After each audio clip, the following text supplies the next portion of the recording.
اے پیغمبر اپنی بیویوں سے کہہ دو کہ اگر تم دنیا کی زندگی اور اس کی زینت و آرائش چاہتی ہو تو آؤ میں تمہیں کچھ مال دوں اور اچھی طرح سے رخصت کر دوں، اور اگر تم اللہ اور اس کے پیغمبر اور عاقبت کے گھر یعنی بہشت کی طلبگار ہو تو تم میں جو نیکوکار ہیں ان کے لیے اللہ نے اجر عظیم تیار کر رکھا ہے۔ اے پیغمبر کی بیویوں،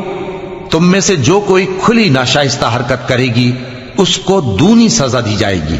اور یہ بات اللہ کو آسان ہے۔ اور جو تم میں سے اللہ اور اس کے رسول کی فرما بردار رہے گی اور عمل نیک کرے گی اس کو ہم دونا ثواب دیں گے، اور اس کے لیے ہم نے عزت کی روزی تیار کر رکھی ہے۔ اے پیغمبر کی بیویوں، تم عام عورتوں کی طرح نہیں ہو۔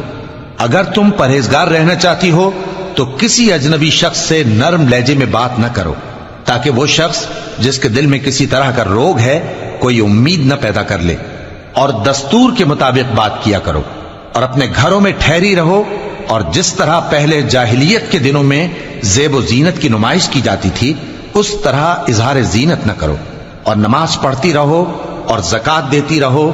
اور اللہ اور اس کے رسول کی فرما برداری کرتی رہو۔ اے پیغمبر کی گھر والیوں، اللہ چاہتا ہے کہ تم سے ہر طرح کی ناپاکی دور کر دے اور تمہیں بالکل پاک صاف کر دے، اور تمہارے گھروں میں جو اللہ کی آیتیں پڑھی جاتی ہیں